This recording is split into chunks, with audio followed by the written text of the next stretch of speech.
Hello, welcome to Con Corner. I'm Tina, and today I'm kind of running a little marathon to catch up on some of my videos.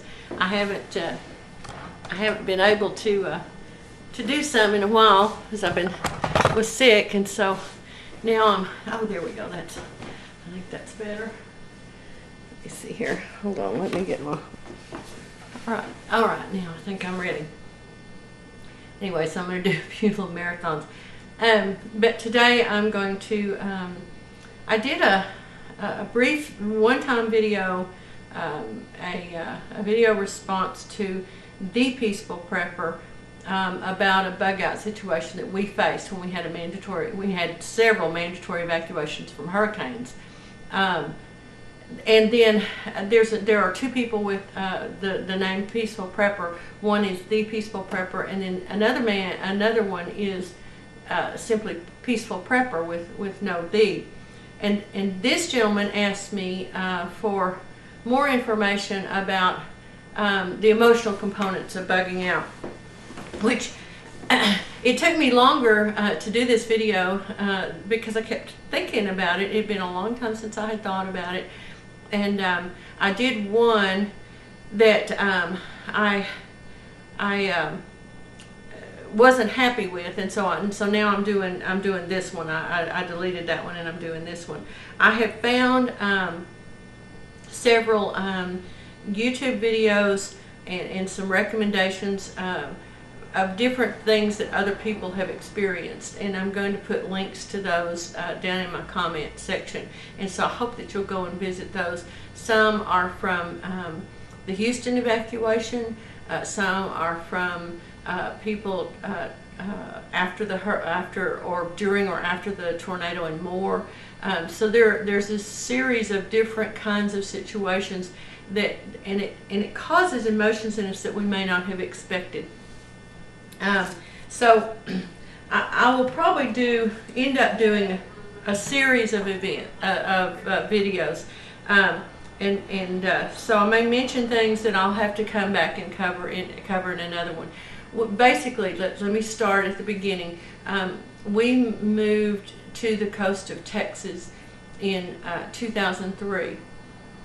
And when we moved there, we lived on the water, and we said, do y'all have hurricanes or storms very often there? And they said, no. They said the last one we had was Hurricane Carla in 1962. Well, when I was growing up, we watched newsreels in school. They'd take us down to the audiovisual room, and we would watch ones about what Carla caused, the terrible devastation that Hurricane Carla did.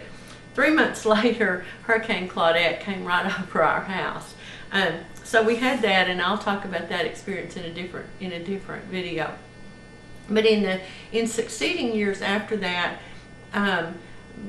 people we always took those kinds of things for granted. People would board up, they'd get ready, they'd make their own preparations, and we didn't expect the government to get involved in much in getting us ready. And then Hurricane Katrina happened, which was an event that had been predicted, but it was an event that was not likely, so it was one of those things that people didn't really, accept as a big risk. And it wasn't just New Orleans that it damaged.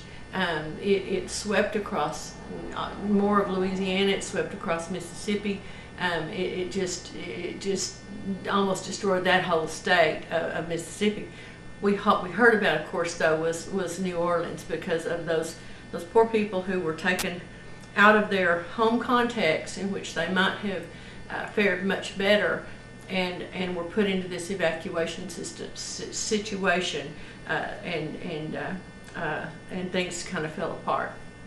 So after that, Texas reacted by accepting in the refugees from that terrible storm, but also in instituting some mandatory evacuations for our own citizens to help protect people. And so Hurricane Rita and Hurricane Ike came in after that, shortly after Hurricane Katrina, and we had a mandatory evacuation. And it was, I believe it was Hurricane Rita that was the largest mandatory evacuation in history. And I think Wikipedia will estimate it at 5 million, but they're only talking about Houston. What nobody seems to pick up on is that because you can't predict even 24 hours out in the Gulf of Mexico, no one can predict where a hurricane is going to go. Only within that last 24 hours, and realistically within that last 12 hours, can the meteorologist have a sense of certainty as to where that thing is going to head. So they didn't just evacuate the city of Houston, they evacuated the entire Texas coast. So it was a big deal. We lived a long way from Houston. We lived outside of Port Lavaca, which is kind of in the center of that coastal region there. And so among the things that we had to cope with, of course, were it was kind of unnerving to be told that you have to evacuate, that you have to leave. My husband had grown up in Florida, and so he was familiar with boarding up, and of course we had been through Hurricane Claudette, so we understood about boarding up and all of that. The first thing to think of was what to pack. All you can take is what you can fit in your vehicles. You're expecting to come back, you're assuming that the storm is going to pass you by, but there's a lot of uncertainty there. Because I had friends whose homes had burned, I had always kept my most important heirlooms, the paper things, family pictures and things like that, in a tub, so that in case the house caught on fire, I would be able to get that tub and take it out. So I had my tub full of heirlooms, and then of course we took the clothes and things that we would need to wear, as though we were going on a trip for a few days.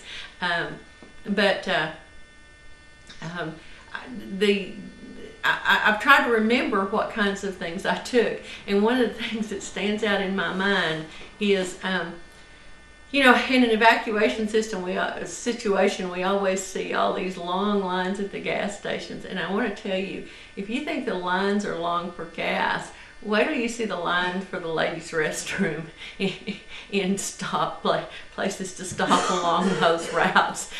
You can really get to know some people while you're standing in line waiting on those. And one thing that really stands out to me is I was talking with a woman in line, and she said, I have these lamps in my car. She said, I have looked for them for a year, and I finally found just the right ones, and I just bought them last week. And so she bought this pair of table lamps with their shades and everything, and so she took up space in her car for those. They were, and so it's kind of crazy stuff, the things that you'll discover that you grab to take. Well, I want my poinsettia plant. I love it. I want it, and so it's kind of silly, some of the things that you'll end up with. We did, of course, take a case of drinking water and things like that we normally do. But that's a big deal. I like my stuff. You can tell when you look at my videos, I have things. And no, I'm not anchored to those things. And if they were gone, I would not grieve for them. But I like my stuff. And so there's some nerves involved in having to give that up, even for a short time. And I do think it did have a lasting effect in how I feel about the things that I own. I'm no longer quite as attached to a lot of it, because even though it was temporary, when I left that space, I didn't know for sure that it was temporary. And so I no longer have quite as large an attachment to some of my things that I once had. The next important thing, the most significant thing, is in an evacuation situation, you've got lots of traffic, and so you've got frustration. It's like rush hour, but it just never ends. It just goes on, and so there is incredible frustration for the driver and for the occupants of the car. So it is really, really critical that you be able to get along with the people that are in the car, and everybody has a job to do to make that happen. And I want to say this, and I don't want to get in trouble saying it, so I want to point out, Paul and I have had a very equitable marriage. We both worked. He did the lion's share of the cooking and probably more than half of the laundry. He always pitched in and helped with all the housework and with everything that had to be done.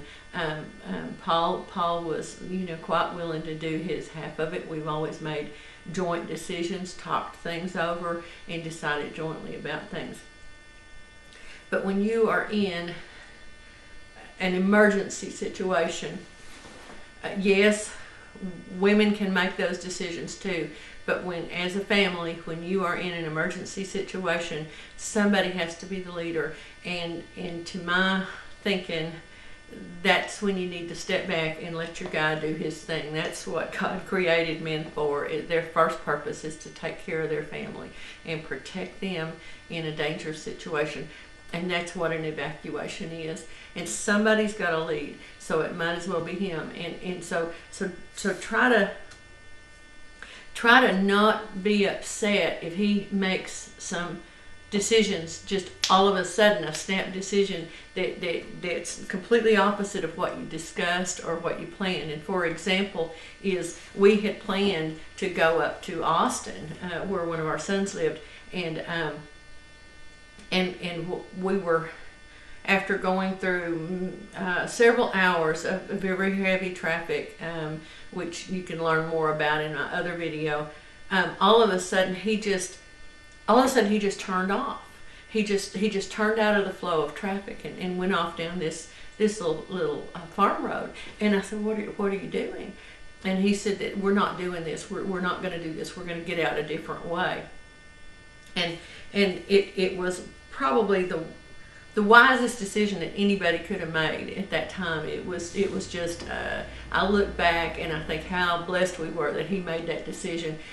He saw a road he recognized where it would take him, and so instead of going with the sheep in this flow, where we were going where everybody else was going, and so we couldn't move more than a few inches at a time, he cut across the traffic and he got us out of it, and we ended up going back south and west, kind of not against the flow, but across the flow, until we reached a point where we were beyond the area that everybody else was trying to get to, and then we were able to go back north and go to a different destination out in West Texas where we had friends and family. But if he had not felt comfortable and free to make that decision, whereas I would have probably been just locked in. But he saw a road that he recognized. He knew where it would take us, and he made that decision, and he did it. So make every effort to trust the people that are with. They are the people you are with are the people that are going to take care of you, and they're the ones that you need to take care of. So the last thing that any of us need is the tension of disagreement during that time. So a really good relationship, our relationships don't just start out as we build that. I mean, I've known people. Paul and I travel really well together. In fact, one of the best things we do is travel together. But I've known couples that are not comfortable traveling together. But the truth is, when you're in an evacuation, the driver is like the pilot of the ship. or the captain of the ship or the pilot of the airplane. He has to have full control. So you can't complain that he's on the shoulder and riding the shoulder, or you can't sit there and look out and be scared and jumpy at just because you don't think he slowed down enough, or that he turned too close to the other vehicle, because he's just got to do what he can do. So I would strongly encourage taking things that you can focus your own self on, so that you're not paying attention to what that person is doing, and so that you're able to follow instructions and do whatever you can do to keep the atmosphere in the car calm and peaceful, so that the leader, whoever that may be, can make the decisions that they need to make. If you have children or pets, we had neither to have to be concerned with at that time, but that's certainly an additional very strong concern. Pets are going to be nervous if they're not used to riding in the car. So to plan ahead, I certainly want to have my carriers. I found a website from a pet insurance company that talks about pets in those situations, and I'll put that link down in the bottom, because I'm really not qualified to talk much about that. But I know it's nerve-wracking, and I know that there have been some great emotional upheaval over our people's pets, and how to deal with those. And one of our neighbors during that hurricane, when they took their roof, the whole roof, including the ceiling and the underlayment and everything off, their dogs were small enough they could grab them up and carry them with them out. So you want to think in advance about that, because that's an additional concern in the well-being of these other of little children, or the animals that you have to worry about. Money is a big concern. If you're working for a living, and if you're in this kind of a situation, you're not going to be able to go to work, so you're not going to have money coming in. The other thing is it costs money to evacuate. It costs gas money to get out of town. It costs hotel money if you don't have people that you can go and stay with. So it's real important to relieve yourself of that financial burden. My recommendation is to put aside a cache of cash, because the systems may be down, so that your debit card may not work. So you need some cash on hand, and if you have a little emergency fund that's in small bills, in cash, that can help relieve you. And so those are worries. If we've got bills to pay and we don't know how those are going to get paid, or if we don't have money to. I know for us, we were blessed that wasn't a great huge concern for us. I had my job was on salary, and I had, of course, vacation time that I was able to use for that situation. But it was worrying enough that one of the things that we did was we took some cash and made donations to our local volunteer fire department, so that they could distribute to people in our little community that they knew were going to need help to buy a couple of tanks of gas to be able to do the evacuation that they needed to do, so that they could be safe, because we were worried about our others in our community that otherwise might have been trapped there and have to stay. And so you do think about other people. You're worried about all the folks that are around you, your neighbors, and the other ones that live around you, because I think that was one of the biggest most traumatic things for the whole American public after Hurricane Katrina. It was such a nightmare for those poor folks that couldn't get out of town,